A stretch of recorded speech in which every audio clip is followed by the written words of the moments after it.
말씀을 통해서 주님을 만난 주님을 만난 사울의 제목으로 좀 말씀을 나누도록 하겠습니다. 여러분 너무나 잘 아는 말씀이에요. 오늘 주님을 만난 사울의 인생이 얼마나 어떻게 완전히 달라졌는지 우리가 알고 있습니다. 이것처럼 주님을 만나는 사람들마다 우리 인생이 변화되어 줄 줄 믿습니다. 주님을 만날 때 우리 인생이 달라지고요, 우리의 미래가 달라지고 우리의 삶의 모습들이 완전히 달라지게 되어집니다. 만남이라는 단어가 우리가 엔카운터라고 쓰잖아요. 그래서 우리가 수양회 때 엔카운터 수양회를 합니다. 그래서 주님과의 만남의 엔카운터, 내가 누구를 만나느냐, 만남이 우리 인생을 바꿔놓죠. 우리가 결혼식 가면 꼭 듣는 말이 있어요. 결혼식 가면 우리가 만날 때 첫 번째 누구랑 만나냐? 부모랑 만난다. 그래서 부모는 내가 선택할 수 없어요. 그냥 주어지는 거예요. 하지만 두 번째 만남은 뭐예요? 내 배우자하고 만남. 이 배우자하고 만남을 누구를 선택하냐에 따라서 우리 인생이 완전히 달라진다는 거죠. 이것처럼 세 번째 만남이 있습니다. 내가 어떤 신과 만나느냐, 어떤 종교를 만나느냐에 따라서 내 인생과 운명이 바뀌어진다고 이야기합니다. 여러분, 이것처럼 오늘 사울은 바로 예수 그리스도와의 만남, 그 만남을 통해서 그 인생이 완전히 달라졌습니다. 그래서 오늘 이 사울을 만난 주님, 그분을 우리도 만났고 우리도 또 주님을 만났던 과거의 경험들을 생각해 보면서 그 주님과의 만남이 내 인생을 어떻게 바꿔놓았는지, 혹시 무졌던지 아니면 만난 기억이 없다라고 하면 오늘 이 예배를 통해 말씀을 통하여 주님과 새롭게 만나고 그 말씀을 통하여 우리 인생의 모습들이 완전히 달라지게 되어질 줄 믿습니다. 말씀의 능력이 있고요, 그 말씀은 우리 안에서 역사하시고 우리 삶을 인도해 갈 것이기 때문에 그렇습니다. 여러분, 그러므로 오늘 이 말씀을 집중하여 함께 우리가 듣고 주님과 만난 이 사울의 삶을 통해서 주님과 만난 나의 삶으로, 내 인생으로 우리가 같이 경험하고 누려가기를 소원합니다.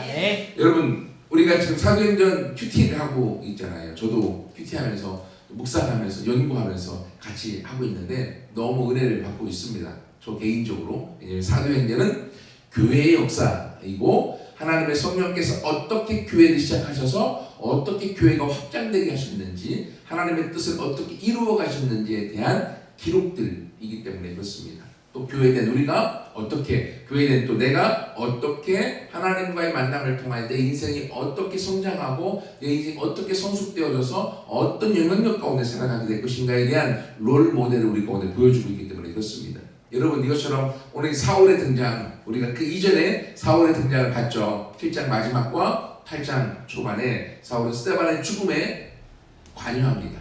스데반을 돌로 쳐 죽이는 사람들 가운데 옷을 맡았던 사람, 그래서 스데반의 죽음을 가장 가까이서 지켜봤던 사람. 근데도 불구하고 스데반은 8장 1절에 결코 사울은 결코 후회하지 않아요.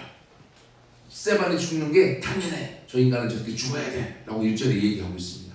그리고 나서 그날 그 분위기, 스데반을 죽였던 그 유대인들의 분위기가요 확 일어나서 스데반을 죽이고 끝나는 것이 아니라 예수 믿는 성도들을 다 잡아다가 감옥에 가두고 죽이기로 하는 큰 박해가 막 일어납니다. 그리고 갑자기 예루살렘이 아수라장이 되어져 버렸습니다. 예수를 믿었던 성도들이 막 도망가기 시작합니다. 왜? 붙잡히면 죽으니까. 스데반의 죽은 사건을 알기 때문에 막 흩어져서 도망가는 사건들이 벌어집니다. 근데 그 도망갔던 사건들 가운데 한 사람, 오늘 등장하는 것이 바로 사울이라는 사람. 그 이후에 등장하는 것이 빌립이 나오고요.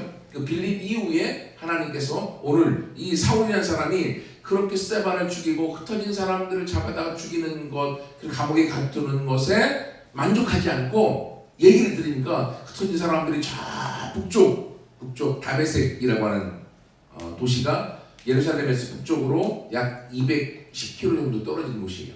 어마어마하게 떨어졌죠. 210km면 이때는 차가 없잖아요.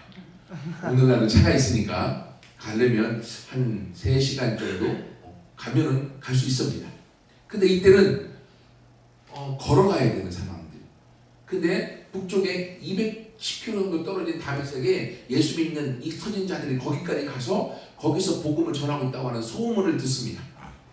이 바울의 열정이, 사울의 열정이 얼마나 컸던지 거기까지 내가 올라가 그 예수 믿는 것들 잡아다가 예루살렘으로 끌고 와서 감옥에 가두고 그들도 내가 박해하리라 라는 열정이 막 일어났습니다.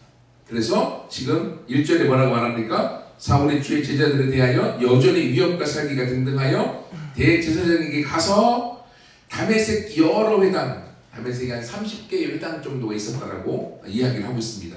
30개 여러 회당에 가져갈 공문을 청하여서 만일 이 도를 따르는 사람을 만나면 남녀를 막론하고 결박하여서 예루살렘까지 내가 잡아오겠다라고 결정을 하고 올라가게 되어집니다. 여러분 여기서 이 사울과 지금 주의 제자들 2절에서는 그 도를 따르는 사람들로 대비하고 있어요. 지금은 사울이 위협과 살인과 등등하여서 스데반을 죽이고 예루살렘의 성도들이 박해있던 것을 가지고 그 힘과 대제사장의 이 백그라운드 힘을 갖고 다메섹까지 올라가서 주의 제자들 그리고 그 도를 따르는 사람 같은 말이죠. 그들을 잡아다가 예루살렘까지 끌고 올 마음으로 올라가고 있습니다. 지금은 사울이 더 잘하고 있는 것 같고 사울이 힘든 것 같죠. 근데 여러분 보세요. 우리가 잘 아는 것처럼 주의 제자들 그 도를 따르는 사람들 그들이 결국은 사울과 함께 복음의 확장을 향해 달려가는 걸 우리가 알고 있습니다. 여러분 여기서 보면 사울과 둘이 대비되고 있는데 재미난 건 사울이 믿는 하나님과 주의 제자들 그 도를 따르는 사람들이 믿는 하나님은 같은 분이에요. 근데 사울은 그 주의 제자들을 잡아다가 감옥에 가두려고 하고 있다는 거죠. 뭔 차이가 있었을까? 같은 하나님을 믿지만 차이는 뭐냐면 사울은 하나님에서 멈췄고요.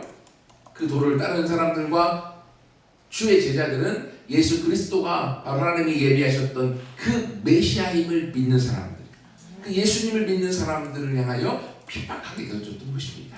여러분 여기서 이 주의 제자들 보십시오. 1절에서는 주의 제자들을 잡으려고 했고요. 2절에서는 뭐라고 나와 있습니까? 같은 말이 그 도를 따르는 사람이라고 되어져 있습니다.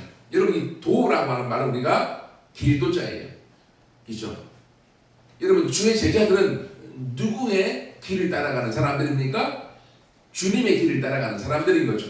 주님이 걸어가셨던 그 길, 예수님이 걸어가셨던 그 길을 따르는 사람들이라고 이야기를 하고 있습니다.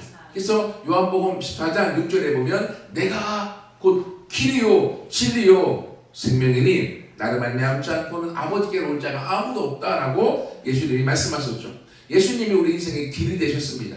그래서 주의 제자들은 제자라고 하는 것은 그 스승을 따르는 사람들이고 스승을 닮는 사람들이잖아요.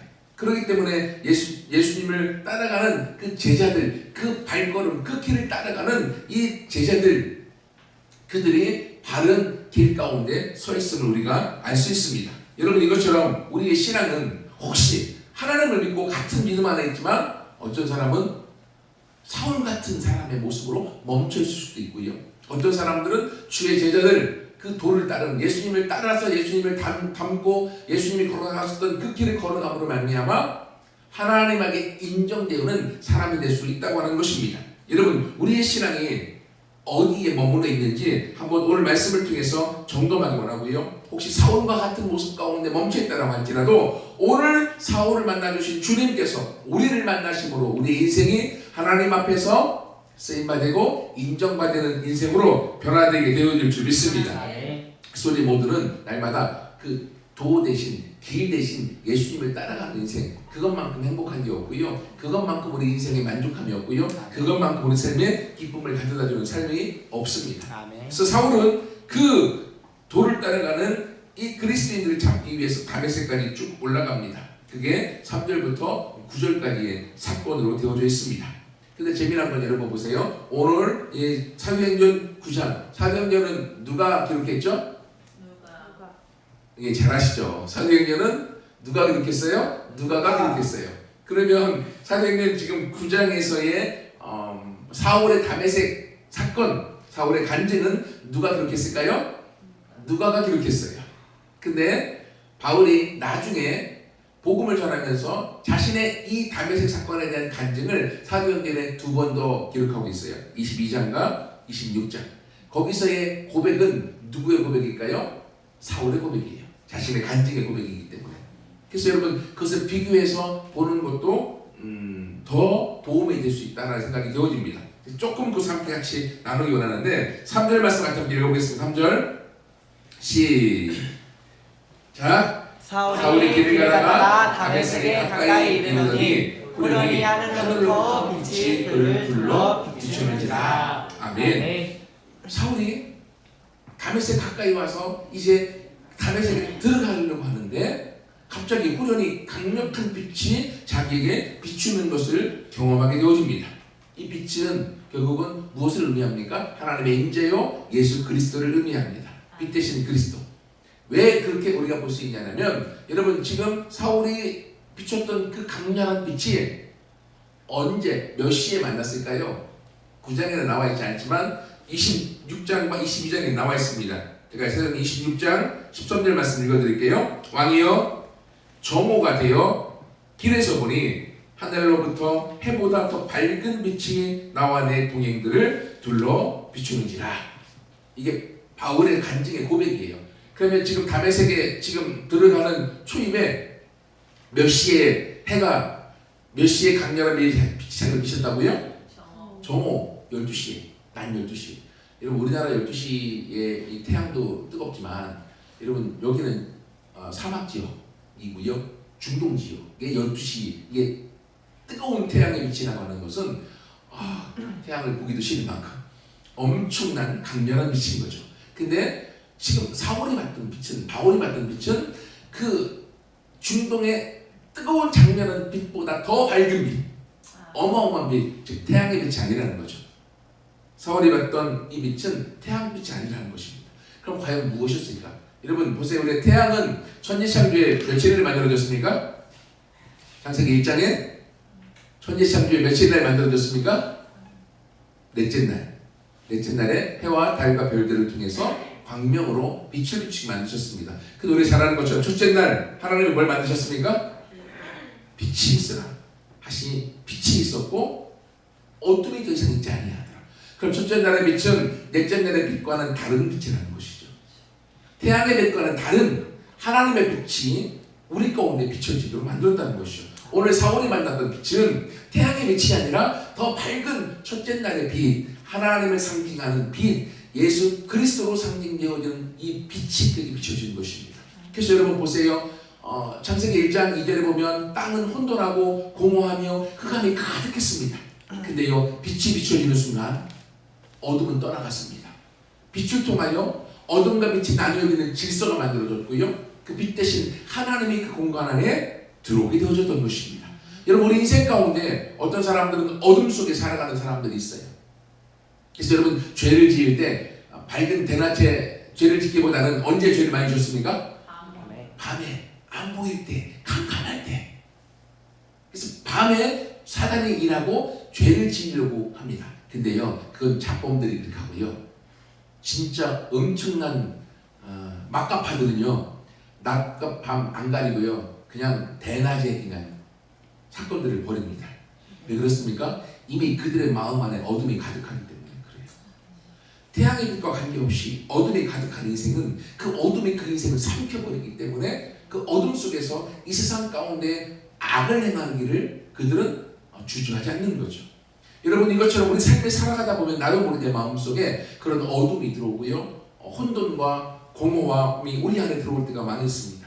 그래서 우리가 이걸 해결하고자 우리가 낮에 태양 가운데 어떤 사람들은 일광욕을 통하여서 자신 안에 있는 어둠을 쫓아내려고 아무리 발버둥을 치더라도 쫓아낼까요? 안 됩니다. 그 태양의 빛이 감당하는 것이 아니라 우리 안에 빛 대신 주님이 들어올 때만이 그 빛이 우리 인생을 바꿔 놓는 줄 믿습니다. 그래서 빛 대신 주님이 사울의 인생 가운데 오게 되어진 거예요. 여러분 이것이 우리 삶 가운데 필요한 것은 바로 빛 대신 예수 그리스도. 그 빛이 우리 안에 들어오게 되어질 때 우리 안에 있는 어둠은 떠나가게 되어지고 빛 대신 주님이 우리를 밝은 인생으로 바꿔줄 뿐만이 아니라 무질서한 우리 인생 가운데 빛 대신 주님이 들어올 때 우리의 마음에 질서가 잡혀지게 되어지고 공허함 가운데 우리가 이 땅에서 내가 무엇을 왜 살지? 내가 왜 살고 있지? 도대체 나는 뭐지? 라고 하는 마음의 텅 빈 마음 가운데에 빛 대신 주님이 들어올 때 내가 누군지 알게 되어지고요. 그 누군가 알게 되는 암 속에서 내가 무엇을 위해 살아야 될지에 대한 내 삶의 방향성, 사명과 길과 방향을 깨닫게 되어지는 것이죠. 여러분, 사울의 인생, 지금까지는 자신이 최고라고 생각했고, 자신은 율법의 힘이었다고 생각했고, 완벽하다고 생각했고, 의인이라고 그가 빌립보서에 고백하고 있거든요. 자기는 그렇게 생각하고 살았다라고. 그래서 법에 저촉되는 쇠만은 잡아다가 죽여도 전혀 양심의 가책이 느껴지지 않았던 사람, 사울이었어요. 근데 여러분, 빛 대신 주님을 만나는 순간, 내 인생이 진짜 빛이 아니라 어둠이었던 것을 그가 깨닫게 되어집니다. 그래서 여러분, 오늘 뒷부분에 보면 빛 대신 주님을 만난 이후에 사울의 눈이 멀어서 보지 못하게 되어지죠. 결국 무엇을 합니까? 빛 대신 주님을 만나고 나니까 내 인생이 진짜 보고 살았던 인생이 아니구나. 내 눈이 열린 인생이 아니었구나. 내가 장님의 인생을 살았구나 라는 것을 사울이 직면하게 되어지고요. 거기서 우리 이후의 사건을 알 수 있는 것처럼 사울이 아나니아를 만나게 되어지고, 안수함으로 말미암아 눈에 비늘이 꼈던 것들이 떨어짐으로 밝게 보게 되어지고, 사울의 인생의 제2막 완전히 달라진 하나님 앞에 쓰임받는 인생으로 그 인생이 바뀌어지는 것을 우리가 알게 되어집니다. 여러분, 이것이 우리 삶에 있어서 나는 밝게 보고 살고 있는지, 주님의 주신 빛 안에 살고 있는지, 나도 모르는 어둠 속에 살고 있지 않은지 우리 모습을 점검하여서 오늘 사울이 만났던 이 주님의 빛을 우리 안에 담고 빛 대신 주님과 함께 우리의 길을 열어가며 미래를 열어가며 삶을 열어가며 인생을 열어가서 누구 앞에서든 후회하지 않는 삶, 그리고 만족한 삶을 살아가는 우리 모두가 되기를 소원합니다.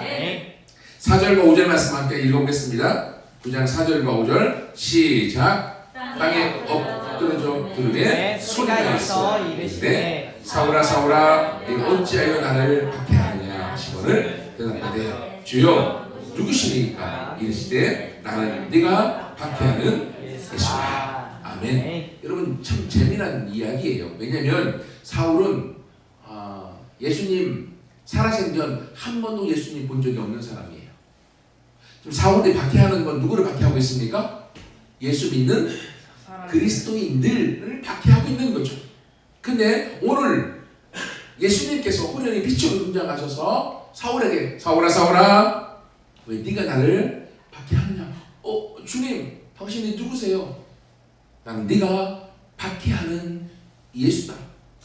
아마 사울이 어쩌면 멘붕이 왔을 수 있습니다. 아니 예수님, 난 예수님을 만나본 적도 없는데요. 예수님 박해한 적도 없는데요.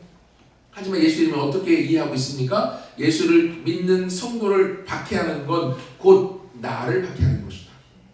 예수님은 예수 믿는 성도들과 자기 자신을 아이덴티파이, 동일시하고 있다는 거죠. 근데 우리는 예수님을 믿으면서도 불구하고 주님이 나와 한 몸이라고 하는 의식을 갖지 못할 때가 얼마나 많이 있는지 몰라요. 내 고민은 내 고민, 내 걱정은 내 걱정, 내 염려는 내 염려, 이렇게 느낄 때가 얼마나 많이 있습니까?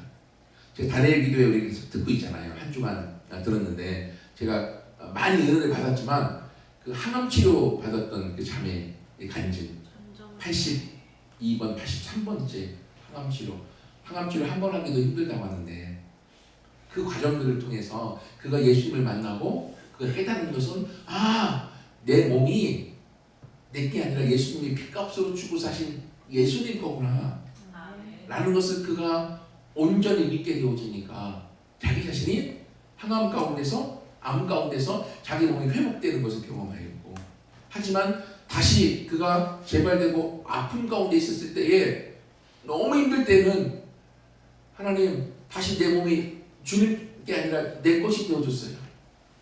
너무 아파 힘들어 죽겠어요. 주님, 내가 이 몸을 내 것이 아니라 주님의 것으로 다시금 드리기 원합니다 라고 그가 기도한다고 했잖아요. 여러분, 이것처럼 우리의 몸이 예수님이 핏값으로 주고 사신 주님의 것이 되어졌다라고 온전히 인정되어질 때 내 몸은 내 것이 아니라 오늘 예수님이 그리스도인과 예수님을 동일한 한 분으로 인정하고 있는 것처럼 우리가 주님의 것이 되어지기 때문에 주님이 우리 인생을 책임지시고 우리의 몸을 책임지시고 우리의 삶을 책임지시고 우리의 미래를 책임져 이끌어 가시게 될 줄 믿습니다. 근데 우리 예수님 믿으면서도 불구하고 우리가 우리 몸이 예수님 거라고 믿음이 좋을 때는 인정했다가 대부분 내 몸은 내 거야 라고 생각하고 살아가게 되어지는 거죠. 그러니까 내 안에 주님이 들어와 함께 하심에도 불구하고 주님이 내 안에서 아무런 도움이 되지 않을 때가 얼마나 많이 있는지 몰라요. 그래서 그 자매도 고백하잖아요. 내 몸이 주님의 거라고 온전히 인정되어질 때는 이 암이 주는 고통도 자기에게 고통이 아니었더라. 그리고 그가 지금 83번째 다시금 암이 주는 고통 가운데 엄청나게 힘들어서 이 자리에 올 수 있을지 모를지도 모르는 그 상황 가운데서도 하나님 앞에 맡기고 주님이 나를 세우셨다라고 하면 보내실 것이고 그러지 않으면 암 때문에 힘들어서 못 오게 될 것. 어떻게 하든 나는 괜찮습니다. 그때 주님이 힘을 주어서 그 자리에서 간증하는 소식을 우리가 듣게 되어졌잖아요. 그러니 그가 죽는 것과 사는 것에 의미가 없는 삶이에요. 왜냐하면 지금은 육신이 갖고 살고 있지만 몸이 너무 아파서 힘들어 죽을 것 같지만 자기는 죽으면 영원한 부활체로 온전한 몸으로 자기가 주님 안에서 바르게 건강하게 될 것을 그는 알기 때문에 어쩌면 그 자매는 지금도 빨리 죽는 게 주님 안에서 원할지 몰라요. 바울처럼 내가 사는 것과 죽는 것 사이에 끼어 있어서 빨리 죽어서 주님 품 안에 가는 걸 원하지만 아직 이 땅에 남은 사명이 있기 때문에 내가 그 일을 완수할 때까지 남습니다. 바울의 고백이거든요. 그 자매의 고백이었던 거죠. 빨리 죽어서 건강한 모습으로 주님 안에 완전히 있고 싶은데 근데 아직 주님이 나에게 이 땅에서 주신 사명이 있기 때문에 나는 이 고통, 암이라고 하는 게 처음에는 질병이고 아픔으로 왔지만 나한테는 그 암이 하나님이 주신 선물이다 라고 고백하는 소리를 듣게 되는 거죠. 그런 얘기를 들으면 일반인은 쟤도 미쳐도 단단히 미쳐도 생각하죠. 암이 어떻게 선물이냐. 근데 그 자매는 암이 걸렸기 때문에 주님을 만났고요. 그 주님 안에서 인생의 새 의미, 새 해석을 할 수 있게 되어졌고요. 죽음의 두려움 앞에서도 죽음이 전혀 두려운 것이 아니라 죽음을 뛰어넘는 인생이 살아가는 삶으로 똑같은 인생인데 바뀌어져 버리는 거죠. 그게 주님이 주신 암을 통해 주신 내 마음의 변화 선물이라고 그 자매가 고백하는 걸 우리가 듣습니다. 여러분 이것처럼 우리는 예수 그리스도 안에서 동일하게 예수를 믿는 성도들이에요. 다니엘 기도에 나와서 강의하시는 또 간증하시는 분들 우리가 동일한 하나님을 믿고 동일한 예수님을 믿고 있습니다. 근데 우리는 그 예수님과 내가 얼마나 동일시하고 있느냐 이것이 우리의 믿음과 우리의 인생을 바꿔놓는 줄 믿습니다. 네. 여러분 보세요. 주님은 우리를 항상 예수를 믿는 순간부터 우리와 주님이 한 몸이라고 인식하세요. 그래서 사울이 예수를 믿는 성도들을 핍박할 때 주님에게 사울이 나타나셔서 사울아 네가 왜 나를 핍박하느냐. 예수님은 우리와 항상 동일시하고 계세요. 항상 한 몸이라고 여기고 계세요. 그러면 우리의 생각과 믿음에 따라서 달라지는 거죠. 나는 예수를 믿으면서 내가 주님과 하나라고 여기고 있는지 내가 주님의 것이라고 여기고 있는지 아니면 예수를 믿음에도 불구하고 여전히 나는 나야 나는 내 거야라고 생각하고 있는지 그것이 우리의 인생의 신앙의 승패를 갈라놓고요. 우리 믿음의 미래를 갈라놓게 되어지는 줄 믿습니다. 여러분 사울은 바로 여기서부터 자기 자신이 깨닫게 되어지는 거죠. 그리고 예수님께 사울을 부르실 때에 사울아 라고 두 번 불렀죠. 그리고 성경에 보면 하나님도 아브라함아 모세야 두 번 부를 때가 참 많이 있거든요. 근데 유대인들의 이 관점 안에서는요 이렇게 이름을 누군가 두 번을 부른다고 하는 건 너하고 나하고 되게 친해라고 하는 걸 뜻하는 거예요. 친밀함을 뜻하는 거죠. 결국은 지금 자기가 어마어마한 빛 가운데 말에서 떨어졌죠. 떨어지고 쓰러져 버렸죠. 근데 거기서 사울아 친근하게 자기를 부르는 이 두 이름의 소리를 듣고 그 친밀함을 사울이 경험하게 되어지는 거죠. 그러면서 사울이 자기가 지금까지 살아왔던 삶이 아닌 새로운 빛을 통한 새로운 인생의 길이 열려지는 것을 그가 경험하게 되어집니다. 여러분 이것처럼 영적인 사건은요 개인적인 사건이에요. 오늘 뒤에 보면 7절에 보세요. 7절에 같이 함께 읽겠습니다. 9장 7절 시작.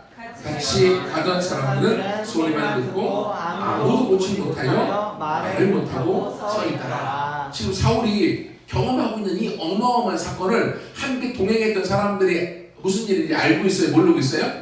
모르고 있어요. 사울이 왜 쓰러졌는지 무슨 소리를 들리는 것 같은지 무슨 말인지 모르겠고 어리둥절하게 서 있는 거죠.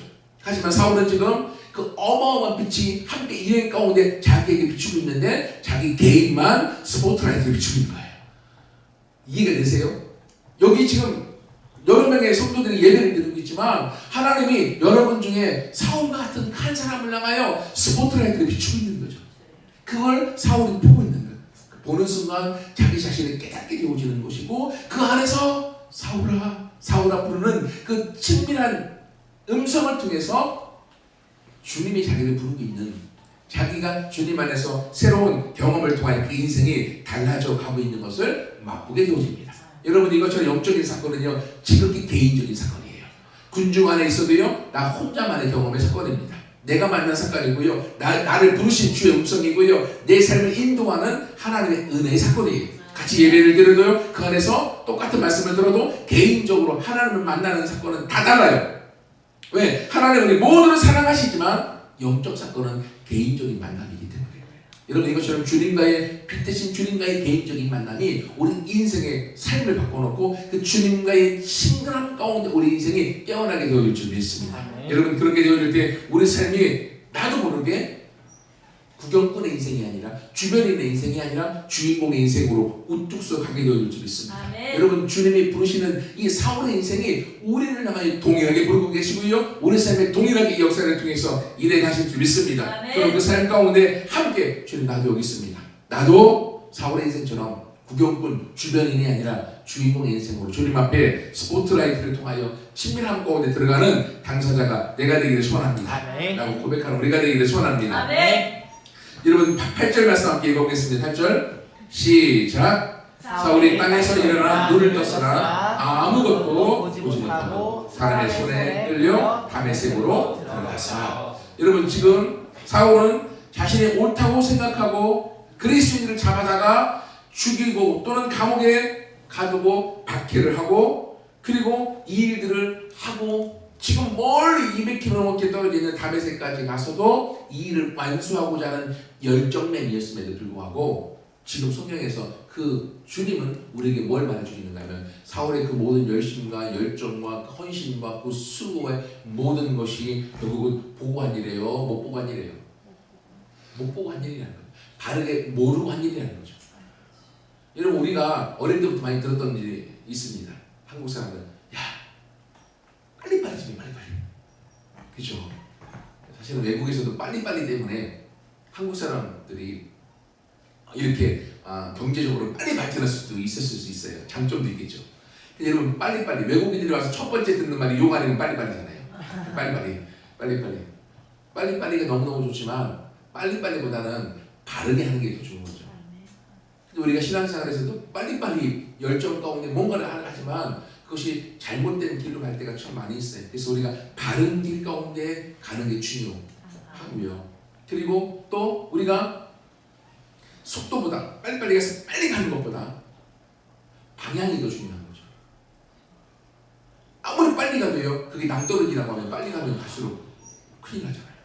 제가 그 하나님의 고치지 못할 사람은 없다. 그 박효신 장로님의 그 간증집 그게 청송교도소에서 교도관을 있으면서 사형장에 이슬로 죽어져가는 사람들에 대한 이야기를 드리고 있거든요. 하나님이 그 사형수들도 사랑하셔서 그 인생을 바꿔놓는 간증의 내용들인데 자기가 사형 딱 언도되어지고 사형 집행되는 날 본인을 알고 딱 끌려가는데 사형수들이 그 감옥에서 사형장까지 가는데요. 그 길이 어떻게 하면 천천히 갈까? 정말 천천히 가요. 가다가 또 어떤 사람은 슬기머니 자기 신발 하나 이렇게 떨어뜨리고 간대요. 천천히 가다가 교도관한테 자기 신발 벗겨졌다고 천천히 가서 신발 신고 다시 너. 그렇게 자기가 가면 죽는 걸 아니까 그렇게 천천히 간대요. 여러분 내가 죽음의 길이라고 하면 빨리 가겠나요? 아니죠. 천천히 가겠죠. 그러므로 빨리빨리 가는 것 중요한 게 아니라 내가 바른 방향으로 가는 게 중요한 거죠. 내가 하나님 안에서 바른 방향 가운데 서 있고 내가 지금 걷고 있는 삶이 바른 방향으로 하고 있는 일을 점검할 필요가 있는 거죠. 오늘 사울은 제가 예수를 믿는 성도들을 잡아다 죽이는 것에 대한 열정 빨리빨리 먼 곳까지 가서 그 일을 집행하고자 열정맨으로 가고 있지만 오늘 주님과의 만남을 통해 깨달은 것은 이게 바른 길이 아니구나. 내가 지금 모르고 한 일이구나. 라는 걸 하나님이 깨닫게 하십니다. 그래서 주님과의 만남을 통해 사울의 눈이 멀게 되어졌던 것이죠. 여러분, 그래서 주님은 이 일을 통해서 사울을 깨닫게 하시고 있고요. 그 일을 통하여서 바르게 볼 수 있도록 그 길을 열어주고 있는 것으로 알게 되어집니다. 근데 여러분, 말씀 묵상하면서 사도행전 가운데 왜 하나님은 사울을 선택하셨을까? 하나의 궁금증이 있어요. 사도행전 역사 가운데 보세요. 여러분, 예수님과 3년 반 동안 함께 동행했던 사도들도 있어요. 이들 통해 하나님 일하실 수 있는데 불구하고 사도들의 역사는 사실 사도행전 5장까지 끝나버려요. 그리고 6장부터는 구제 문제를 통해 헬라파, 히브리파, 유대인들 간의 대립을 통해서 사도들의 7명의 집사 그 모두가 다 헬라파거든요. 그들을 세우고요. 그들을 통해 일을 진행하면서 그 7 집사 중에 한 사람인 스데반이 죽고 7 집사 중에 한 사람인 빌립이 복음을 전하여서 사마리아까지 복음을 전하고 에티오피아 흑인 넷이 그에게도 복음을 전하고요. 그리고 나서 사울이 회심합니다. 그리고 나서 잠깐 베드로가 등장하여서 베드로가 복음을 전하면서 루다와 욥바 그리고 가이사랴까지 가서 복음을 전하는 사건들로 3장 정도 기록이 되고 있어요. 그리고 결국 가이사랴에 있는 고넬료 10장에서 그가 복음을 전하면서 이방인도 가이사랴는 이탈리아 사람이거든요. 이탈리아 사람.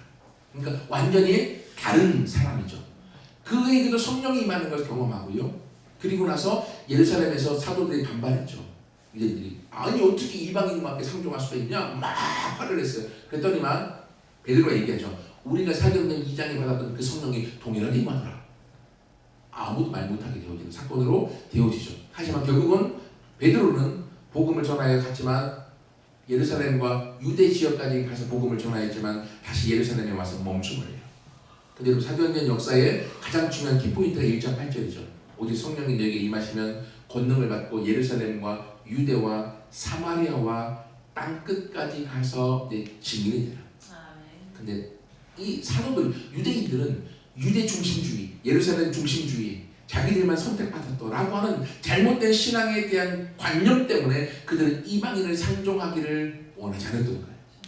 그리고 자기들하고만 머물러 있으니까 하지만 하나님은 온 열방의 모든 사람을 사랑하셔서 그들을 구원하기 위하여 먼저 유대인들 그 중에 사도들을 불렀는데 이들이 자기들 고향, 자기들 땅, 자기들의 사고체계, 세계관을 벗어나려고 하지 않는 거예요.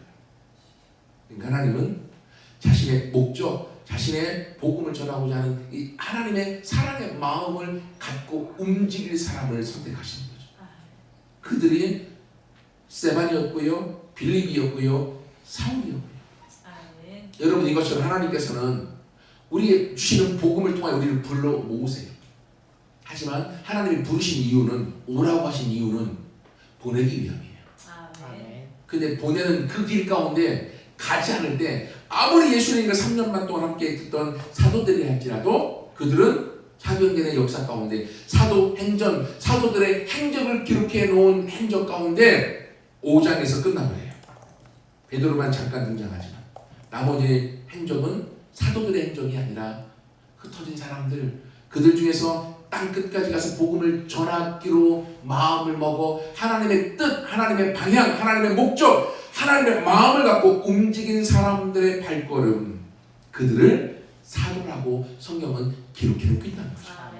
여러분, 이것처럼 오늘날 하나님께서는 우리를 부르셔서 오늘 또 다른 사울로, 또 다른 하나님의 뜻을 이룰 수 있는 땅끝까지 가서 증인될 또 다른 사람을 하나님은 오늘도 찾고 계신 줄 믿습니다. 여러분, 그러므로 우리 삶 가운데 그 길을 함께 걸어가는 우리가 되기를 소원합니다. 사울은 9장 9절에 보면 3일 동안 아무것도 보지도 못하고 먹지도 마시지도 않고 그가 있음을 보게 되어집니다. 빛대신 주님을 만나면서 그가 완전히 보지 못하는 인생이었음을, 영적으로 닫혀 있음을 지식적으로는 너무나 많이 알고 있지만 바리새인 중에 바리새인이거든요. 그러니까 율법학자 중에 최고학자이고요. 이 시대에 율법학자 바리새인 중에 최고의 스승 가말리엘이라고 스승이 있는데 그 문화생으로 들어갔던 사람이 사울이에요. 그러니까 오늘날로 얘기하면 서울대학의 서울대학보다 더 어마어마한 최고 그 학교의 수장이었던 교수님에게 교육받았던 제자가 사울이에요. 그러니까 얼마나 말씀에 뛰어났는지 몰라요. 그리고 그는 그러기 때문에 자기는 전혀 흠이 없고 완벽한 사람이었다고 생각했던 사람이에요. 근데 결국 그 주님, 말씀에 대하여, 주님에 대하여, 하나님에 대한 말씀은 너무나 많이 알았지만 그분을 몰랐던 거예요. 그분을 만나는 순간 자기가 보지 못한 맹인인 것을 깨닫게 되어졌던 거죠. 여러분, 이것이 사울의 인생 가운데 얼마나 큰 이 코페르니쿠스적인 전환점일까요? 자기가 인생을 하나님께 온전히 들었고 하나님의 말씀을 온전히 자기가 배웠고 말씀에 대해서 자기가 도통하였고 자기 스승, 말씀학자 중에 최고학자에게서 인정받은 사람인데, 근데 내가 그 말씀의 주인 되신 예수님을 만나는 순간 내가 맹인, 아무것도 보지 못하는 인생을 깨닫게 되어진 거예요. 그때 사울은 그 인생이 완전히 전환점이었고요. 그가 그 사건을 통하여서 다메섹에 이끌려갔죠. 그리고 거기서 아나니아를 만나기까지 3일 동안 그는 아무것도 못하고 있어요. 그리고 3일 동안 사울의 시간이 어땠을까요? 와, 말이 3일이지 3년도 넘게 걸리지 않았을까요? 아무것도 보지 못하고 그 혼돈 가운데 도대체 이 사건이 뭐지? 도대체 내가 지금 해왔던 건 뭐지? 나는 도대체 뭐지? 자기 자신을 직면하는 시간이었던 거예요.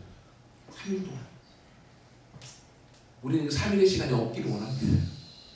빨리 주님 만났으니까 빨리 들어가자마자 아나니아 보내서 문이 열려서 하나님의 일을 하도록 만들었으면 좋았을 텐데 라고 생각하고 우리는 그렇게 되기 원하지만 하나님은 3일의 시간이 필요했던 거죠. 사울 안에 있는 모든 것들이 하나씩 하나씩 자기 안에서 깨닫고 버리는 시간이 필요한 거죠. 이렇게 비유하면 좋을 것 같아요. 여러분, 시골에 가면 그 김장독이 있거든요. 김장 해갖고 집어넣는 도 3년 묵은 김장독, 김장만 넣어갖고. 근데 어느 날 집에 쌀독이 깨져버렸어.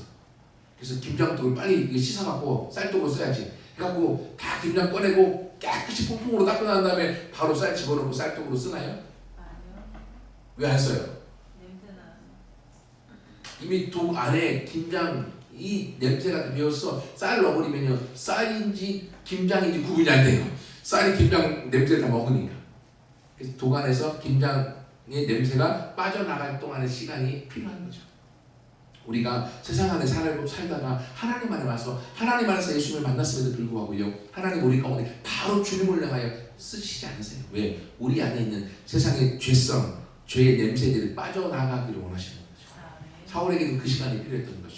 여러분, 그 일을 통해서 사울의 주님과의 만남을 통하여서 온전한 간증의 인생으로, 그래서 나중에 이 다메섹 사도행 9장의 사건을 22장과 26장에 가서 그는 왕 앞에서, 총독 앞에서 자신의 사건을 간증하는 인생으로 바뀌어졌습니다.